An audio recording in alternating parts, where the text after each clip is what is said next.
dans le prochain épisode de Demain nous appartient. Tandis que Charlie se fait agresser, chez les Donnier, c'est l'arroseur arrosé. Judith est quant à elle jalouse d'Emma. Attention, les paragraphes qui suivent contiennent des spoilers sur l'épisode de Demain nous appartient diffusé demain soir sur TF1. Si vous ne voulez rien savoir, ne lisez pas ce qui suit. Mardi 13 septembre dans Demain nous appartient. Charlie se fait agresser après avoir passé la nuit en garde à vue. Darius est une fois de plus interrogé par la police. Il a beau maintenir qu'il n'a rien à voir avec les agressions des jeunes filles, Sarah ne le croit pas et ce d'autant plus qu'il a prétendu avoir été sur une intervention à Bouzigues le soir de l'agression alors qu'il n'était pas sur la liste des pompiers mobilisés. Darius explique une fois encore qu'il a remplacé un réserviste à la dernière minute et que plusieurs témoins pourront le confirmer. En vain. De son côté, Georges a eu le supérieur de Darius au téléphone, lequel lui a confirmé qu'il était bien présent sur un incendie au moment de l'agression d'Elsa. Le mode opératoire étant strictement identique sur les deux agressions, s'il n'a pas agressé Elsa, il n'a pas non plus agressé Judith Delcourt. De fait, Darius est mis hors de cause. Désormais, la police se concentre alors sur Valentin. En effet, le jeune homme a travaillé à la paillote avant d'être embauché au spa, ce qui fait de lui le principal suspect dans cette affaire. Valentin est donc convoqué au commissariat où il est interrogé par Lisa. Et autant dire que celui-ci n'a pas froid aux yeux puisqu'il n'hésite pas à draguer ouvertement la policière. Malgré tout, Lisa ne se laisse pas déstabiliser et cherche à savoir s'il accepte ses emplois pour avoir la chance de croiser des femmes à moitié nues.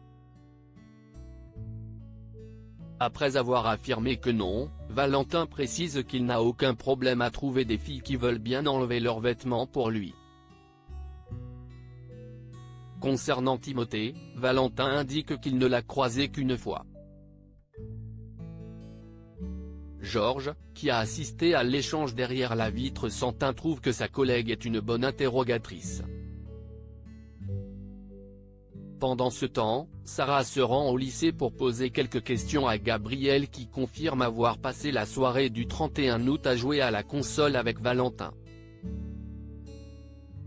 Lorsqu'elle lui demande s'il était au courant des connaissances en informatique de Timothée, Gabriel répond qu'il pense lui en avoir parlé au moins une fois. La police fait donc fausse route. Plus tard, Valentin aborde Charlie au Spoon. Après lui avoir dit qu'il avait été interrogé par la police, il drague son ancienne patronne. Tandis qu'il lui prend la main, la fille Molina constate qu'il a de la fièvre.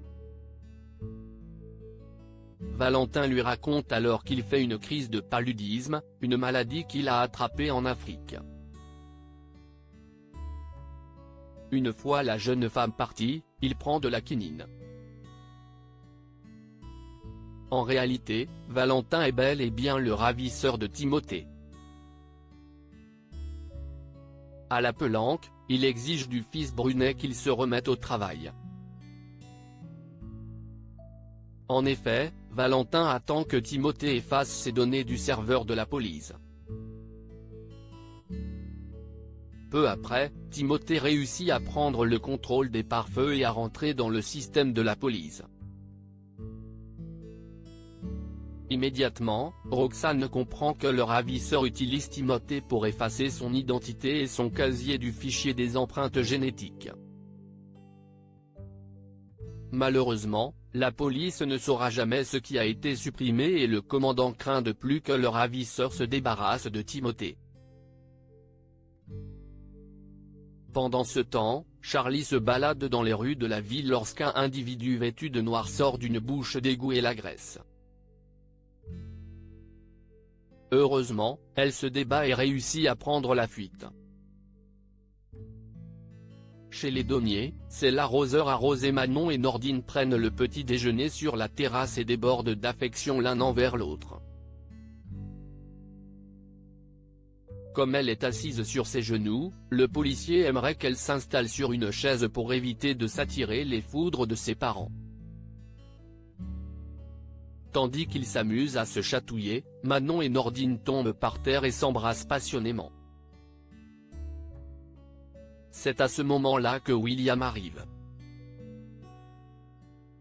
Évidemment, il ne lui en faut pas plus pour croire que le jeune couple batifole en plein milieu du jardin. Plus tard, William profite donc que Nordine soit seule pour faire une petite mise au point avec lui. Le médecin se montre clair, il ne veut plus jamais les revoir se comporter de la sorte. En fin de journée, Aurore et William profitent d'avoir la maison pour eux pour partager un moment intime. Malheureusement, Manon et Nordine rentrent plus tôt que prévu de la pizzeria et les surprennent à moitié dénudés sur le canapé. Judith est jalouse dans Maïma débute ses travaux d'intérêt général au MA pour s'occuper de l'association pour la préservation du littoral, ce qui ne plaît pas vraiment à Judith qui aurait préféré que son père lui en parle avant de prendre une décision. Plus tard, Jordan retrouve Emma au MA et apprend qu'elle fait ses heures de travaux d'intérêt général. Les voyant particulièrement complices, Judith peine à cacher sa jalousie. D'ailleurs, elle lui fait ensuite comprendre que s'il veut draguer Emma, cela doit se faire en dehors des heures de travail.